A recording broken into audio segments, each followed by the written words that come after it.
One 96.7 KCAL rocks. It is Monday, which means no matter what happened this weekend, it's time to talk some sports with our guy Pat. What's up, Pat? No matter what, we're going to talk sports today. The NFL playoffs, no matter what.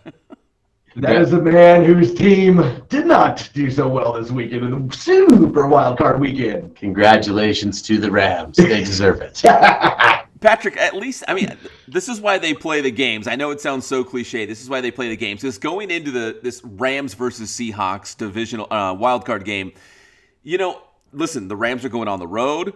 They did not have their starting quarterback. And the Rams didn't even finish the season that strong. It all lined up okay, this is not even going to be close, man. Seattle should roll past the Rams, get to the next round, and maybe continue this march towards a Super Bowl appearance. And lo and behold, man, Jared Goff back from the dead. His thumb was good enough, and Cam Akers ran the ball really well. And we said this last week. The Rams defense against Russell Wilson and the Seahawks offense, and the Rams defense won. Yeah, the only trouble for the Rams is that Aaron Donald may have hurt himself, which is, I think Aaron Rodgers was jumping up and down excited. It's funny because the meme started almost instantly because Goff was listed as the backup and they didn't dress a third quarterback. Goff was also listed as the emergency quarterback. So then all the memes came out about how Seattle ends up losing to an emergency quarterback or how the Rams rally around emergency quarterback. Yeah, or a guy with a broken and dislocated and surgically repaired thumb. If you lose to guys like that, you deserve to lose. Yeah, and going forward, you mentioned Aaron Donald, running around maybe chasing Aaron Rodgers of the Green Bay Packers in the next round the following weekend. We don't even know what his status is going to be with the rib injury. And then Jared Goff, I guess he's going to be the starter because John Wolford, the backup turned starter, he got a stinger, so he had to leave the game with a neck injury. So the Rams, at least at the quarterback position, they're not in good shape going into this next game with Green Bay. No, they're not. I think Blaine Gabbert was the quarterback that they have on the roster that they didn't dress, which really put them in the hole of having to make Goff play. So we'll see what they do with that. There is somebody like Dwayne Haskins is available to be signed and brought into a team. Hey, maybe they need to give old Blake Bortles a call. What happened to him? He was a couple years ago, I guess. Yeah, Blake Bortles is somewhere out there. I don't know. Is he on the practice squad? I don't know where that guy is at right now. But, they might be looking at their quarterback options. We know that if Jared Goff can go, he's going to play. And he was able to go against Seattle, and I don't think he made that injury any worse. So I think he would be the guy against the Packers. But, yeah, if Wolford's no good, you got to at least have a backup, somebody waiting in the wings just in case if Goff gets hurt again. Hey, at least they did what they needed to do. And Jared Goff said it best. This is what made it ring true to me. He said, "We remember the Seahawks smoking cigars. He said, yeah, we won the division. Yay! Perfect position to come back up there and punch them right in the mouth." That's exactly what they did. And that's what it takes: defense and running the football. And they did exactly that, and that's how you win playoff games. So it's not reinventing the wheel here. They did it really, really well against Seattle. Now, I would rather lose to a quarterback with a dislocated, injured thumb like that than lose to the Cleveland Browns in the playoffs. Yeah, it's not the only surprise of the weekend, was it, Pat? No, the Cleveland Browns, I think it was their first playoff win since 94 or 95. It's been a long, long time as they stun the Pittsburgh Steelers. And consider this, guys. They had all those COVID issues this week. They didn't really play. JuJu SmithSchuster for the Steelers. Remember he called out and said, we're not worried about the Browns. The Browns is the Browns. We're not worried about them. We're going to beat them. Dude, and Cleveland built that huge lead and ended up knocking them off. What was the final score? It was, let's see, I have it right here, 48-37. 48-37, but in that first quarter when I looked and saw it 28-0, I was like, what is happening? I did too. Even my family stopped in their tracks and were like, the Browns? I'm like, yeah, the Browns. They are beating the Pittsburgh Steelers right now. And I told them they didn't know at the time. I'm like, this is a playoff game.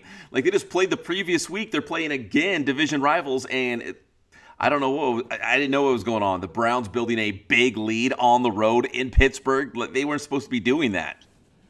Somebody just shut JuJu SmithSchuster the hell up. He basically went and just destroyed his own team by, saying the Browns is the same old Browns, calling them a bunch of nameless gray faces, and then they went out and got pounded by those nameless gray faces. Has he not heard of the term bulletin board material? Man. Hey, and speaking of those names to faces, can I give a quick shout out to the pride of Heritage High School down in the Menifee area? Sione Takitaki of the Cleveland Browns had one of the 4 interceptions on Big Ben. So a big shout out to our boy Takitaki out there running around as starting linebacker for the Cleveland Browns.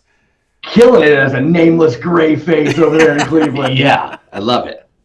Hey, maybe equally as bizarre as the Browns beating up the Pittsburgh Steelers in playoff play was the Nickelodeon game. What did you guys think of the Nickelodeon game between the Bears and the Saints, which the Saints won?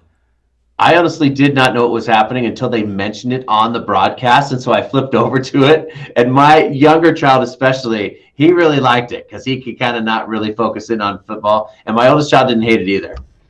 I think that's what it was. If you had kids, maybe it gave your kids something to look at the TV that would keep them a little interested. To me, with not having kids, it was football meets Snapchat. It was completely like it didn't do anything for the game. They just kind of put filters on everybody and make things look colorful. Like, basically, this is what football would be like if you're watching with an acid trip. It's kind of what Nickelodeon did. It's true, but I do kind of like how they broke down like, hey, here's the quarterback and here's the receiver he likes. Like, here's a little dynamic deal. Like, here's the combinations that do well. I did teach him some football. I like that.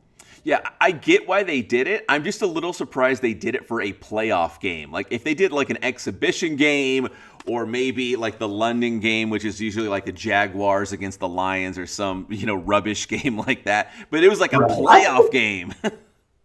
And it's like they pretty much for the most part simulcasted the broadcast. There was a little bit of Nickelodeon stuff added in, but it didn't feel like enough to really warrant a full-on separate simulcast for it. But it is just a channel. It's an option. It's not like everyone had to watch it. That's why it doesn't bother me as much. It's like, hey, it's over here. Nobody has to watch it. Nobody's putting a gun to your head.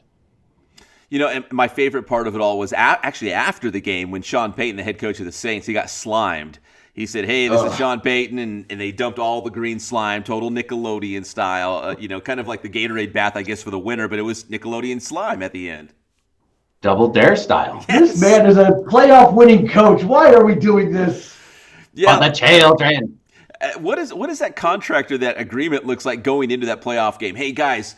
Hey, Bears versus Saints, we picked you guys to be the Nickelodeon game, and the winning head coach has to get a slime bath. Can you imagine if that was like Bill Belichick or somebody like that?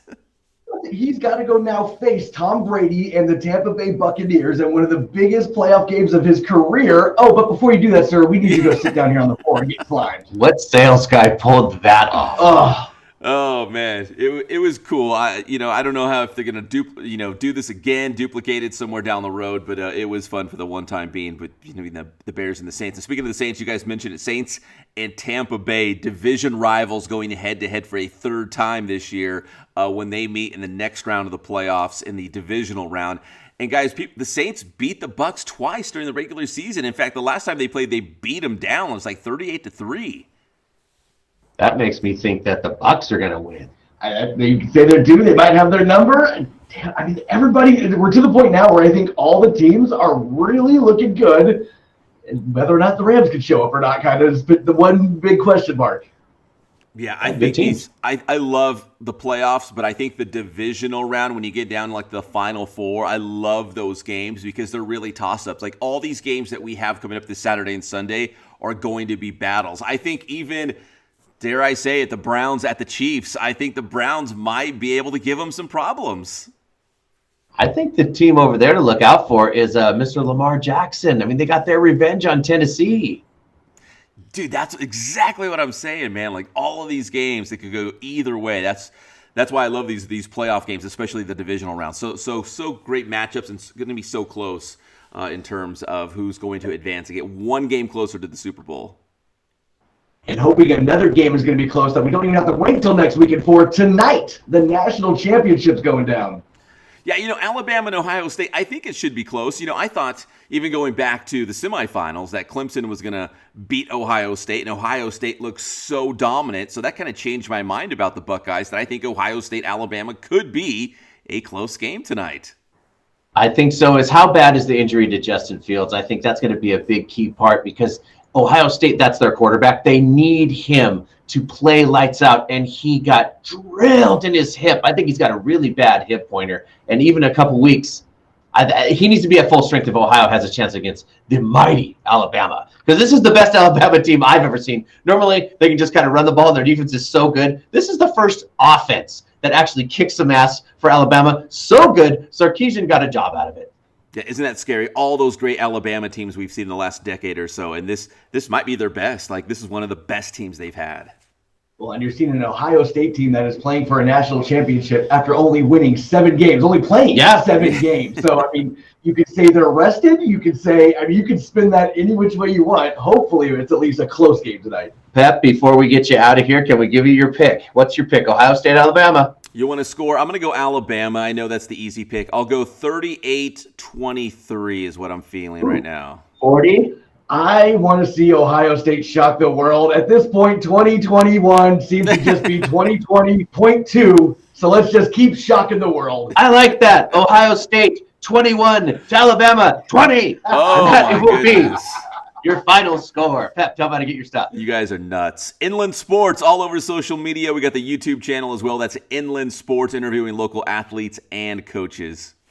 Thanks, Pep.